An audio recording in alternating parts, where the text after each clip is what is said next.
Hi again. This time I wanted to talk about a new clone that I got. This time, as you can probably guess from the look of it, it's an Accuphase clone.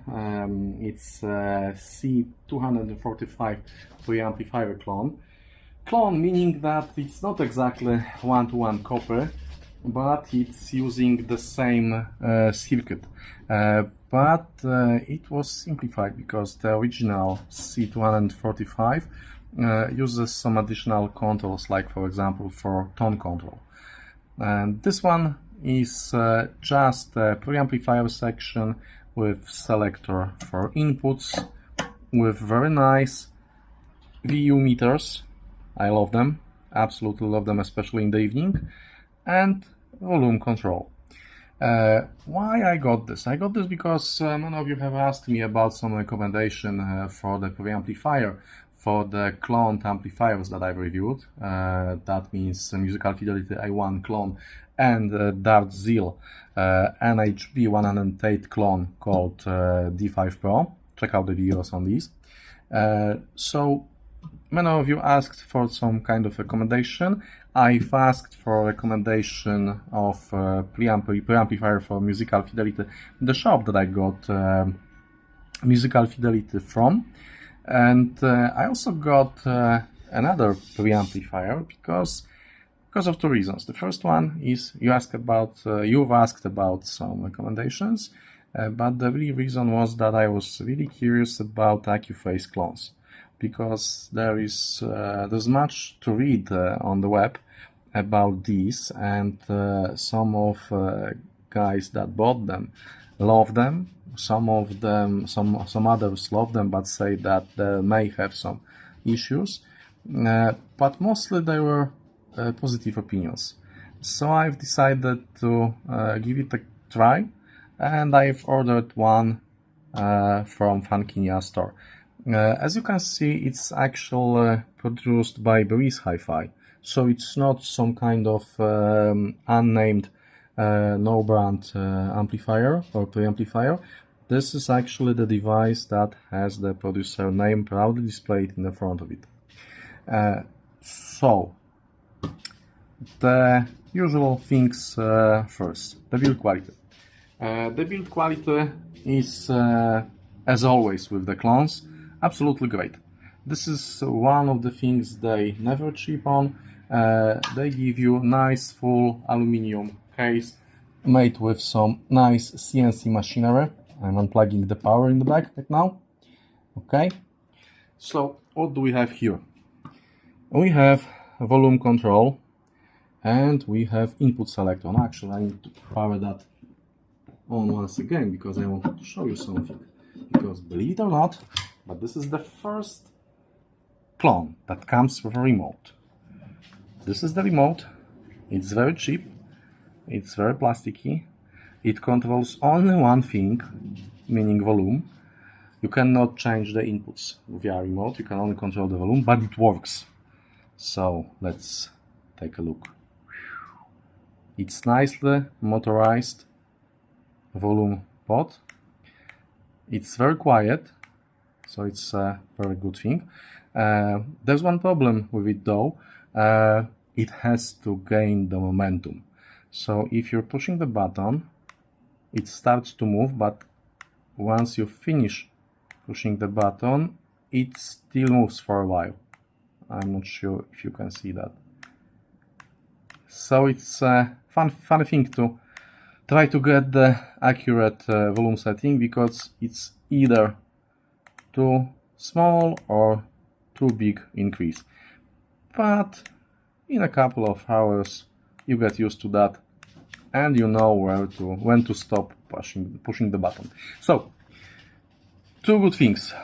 The remote exists and you can use the remote to learn the codes with your universal remote, or you can buy some kind of dedicated aluminium made remote that is able to learn the codes of HiFi equipment. So, having said that, let's switch that off and let's give you the tour of the outside of the preamplifier. The front, as I said, channel selector, input selector and the volume control, and these very nice VU meters. Now, on the left side of the device, we have something that's absolutely brilliant, mind-blowing, and I suppose everyone should learn from this little thing, because this location for the power switch is absolutely genius. You do not have to reach to the back of the device, you don't have any additional button in the front of the device. It's here on the side, nobody sees that, but at the same time it's very easy to reach and power on or off your device. So absolutely great idea, the same as in my Kane tube amplifier. Now, the back of the device. What do we have here? Power input with your fuse box, so you can change the fuse here. And we have one set of outputs, single-ended RCA outputs, and one set of balanced outputs, XLR outputs here. And we have two sets of RCA inputs, single-ended inputs, line 1, line 2, and two sets of balanced XLR inputs, balanced 3 and balanced 4. So 4 inputs in total and 2 outputs that are working simultaneously, so we are able to connect two devices at the same time to the output. Now let's take a look inside. What do we have here? Okay, so maybe let's do it like that. Okay. So we have two transformers for powering left and right channel. The power section is separated from the audio section with this thick aluminum wall, which is a very good screening and shielding the audio section from the noises generated, that may be generated by the power section. You can see that we also have a switch inside. You can choose 110 volts for the power input or 220 volts. And here we have the main section of the preamplifier. We have this motorized Alps volume control here. We have our VU meters in the back here. The input selector is here, and the board. If you look for the photos of the original Accuphase C245, you'll see that it actually has the same build. There are smaller PCBs responsible for inputs and outputs with componentry placed on the boards that can be removed and replaced using these locks here. So even the rails that are keeping this together are placed exactly like in original. I'm not sure if you'll be able to see that. I'll try to zoom in, but yes, let's try. Let's try. And maybe like that. I'm not sure. Yes, you should be able to see that. It's here. Can you see that? It's like one bridge too far, right? So it's clone, but the boards are marked with Accuphase golden voice and the part number for Accuphase. So, I don't know how should I comment that, but it is what it is. Okay, what else do we have here? Okay, I've moved that back to the table. What else do we have here? We have a bank of capacitors for the power section. We have sets of integrated diodes for converting AC output from transformers to DC input powering the amplifier. And that's basically it. Everything in here looks absolutely great. You can see some small VMA capacitors here and there. Yes, you can see that we have some line drivers, I think, and we have class A inputs, maybe not inputs, class A amplifiers for each channel. So, all in all, nice build on the outside and a nice build on the inside. It looks like it's a tradition for these clones. I mean, it's a very simple business model to take the schematics that are in public domain because the patents have been expired. And if the device is great, it will be great today. So just use good quality parts, use some kind of good quality case, and it's a recipe for success. But let's move to the sound impressions. As I said, I was listening to this with my Musical Fidelity A1 Clone and BRZHIFI clones. I took a few hours last evening to do some critical listening session with my speakers, with my Martin Logan, there these ones, motion speakers, and also the big ones, the Martin Logan Ascent electrostat speakers. I've connected all of the equipment using my Dragon power cords, fake Dragon power cords, fake Dragon speaker cable, and for RCA inputs I was using fake AudioQuest Thunderbird cable. The reviews for these are coming. I have to find some free time, but getting to the point. The first things first, so bass, treble, and mids. Completely flat, but I have some kind of feeling that we are missing some of the highest sparkle treble. Although all the detail, all the cymbals, all the strings, all the small nuances are there. So that's just impression. But the first thing you'll notice, the first thing you'll hear when you connect this preamplifier is the sense of scale and grandiness. The sound expands. The sound expands, the scale is getting grand and large, the scene is getting very wide with very precise positioning of the instruments. It sounds like it's amplifying the audio signal with minimum effort. It sounds like it's always free, not restrained. You have a lot of air around the instruments. You can pinpoint the exact locations of all musicians in the stage. It has, and this is important, it has a very natural timbre for all of the instruments. For all of the things like piano, guitars, or human voices, you get this very natural, very nice timbre. This was actually amazing because I've never thought that cloned preamplifier can give something like that, but it is what it is. Okay, the good example for that is the song He Got Away from Sons of Anarchy soundtrack.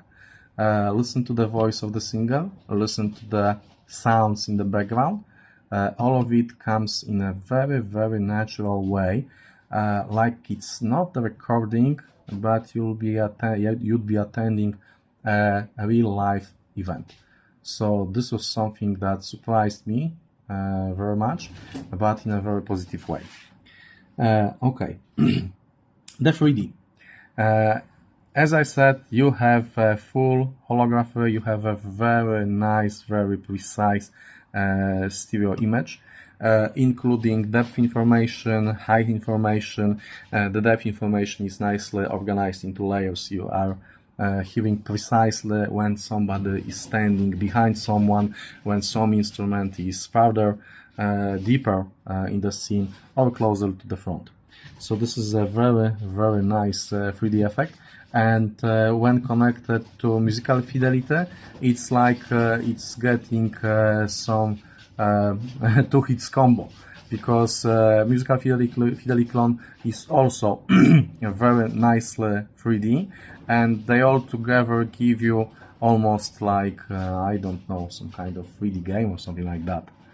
Sorry for the sounds in the background, we have a quite windy day today and I had to close a window a little.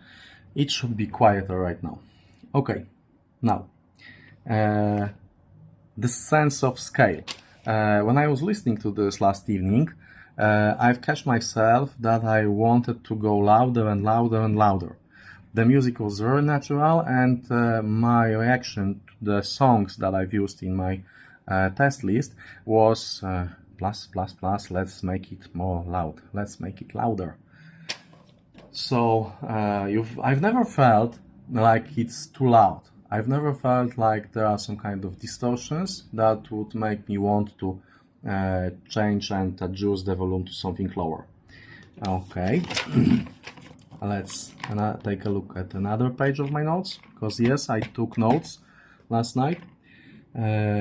Okay, as I said, it seems like it may be missing that last bit of high-end sparkle, but I was looking for it, and usually I check that with some songs, some music that has for example, strings in it, so you can actually hear if the treble is right. And when I was looking for all of the details, all of the sounds that I know that should be there, everything was there as it was supposed to be.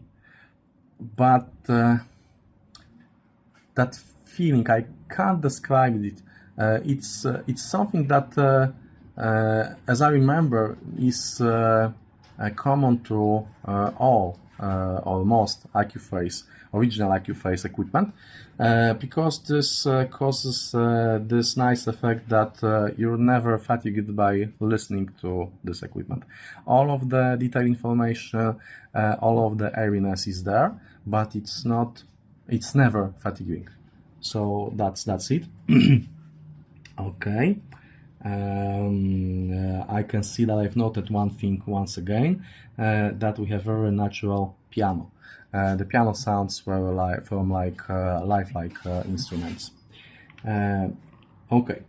The second amplifier that I've connected this C245 clone to was D5 Pro, and my notes for D5 Pro were that it's very airy together, it's very fast.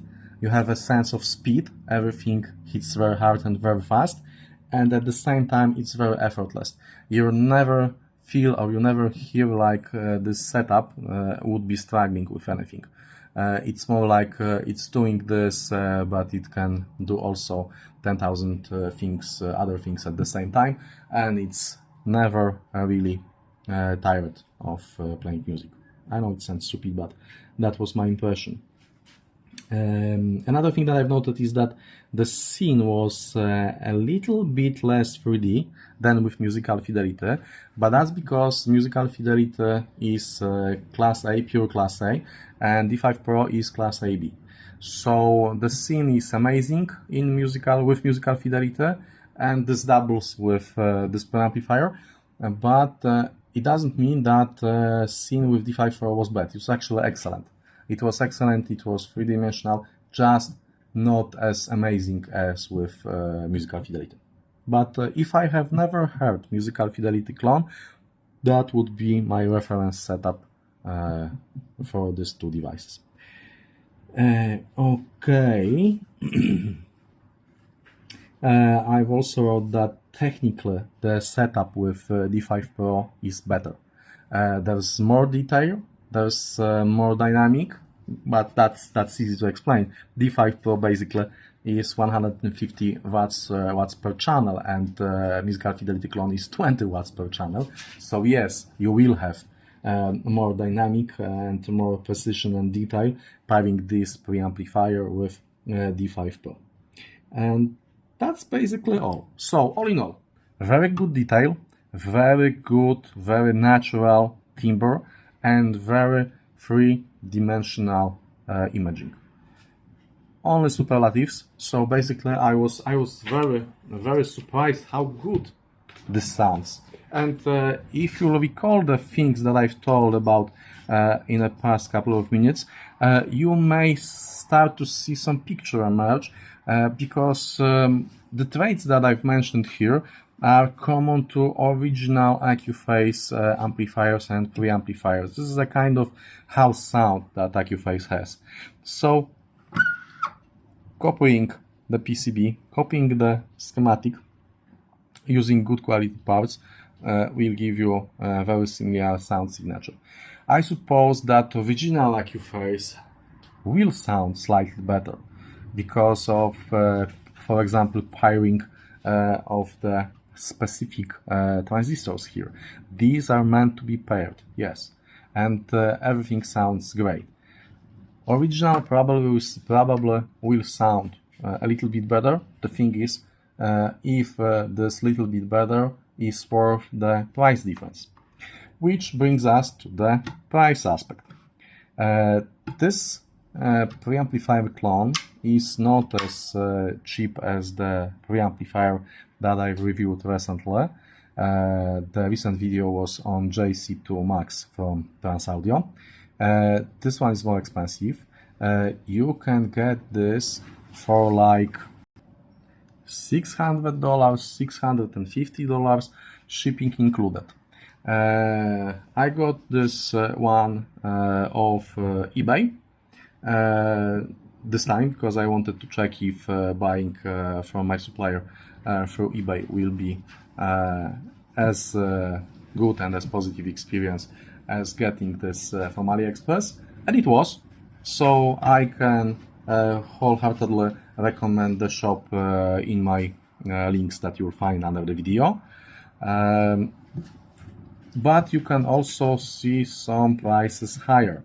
As usual, when buying from AliExpress or eBay, it will depend on the particular shop of your choosing, and it will depend on the time of the year.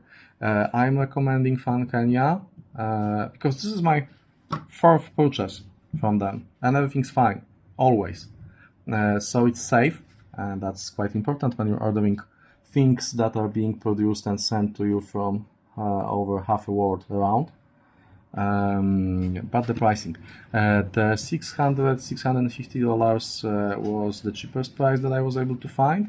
But if you look, you can actually see that it's being sold for 700 or 800. So as usual, if you're buying from Ali, wait for some nice coupons, because these sales, I think they are quite often this year. I remember that last year there was something like 3 sales, and we had 3 this year already.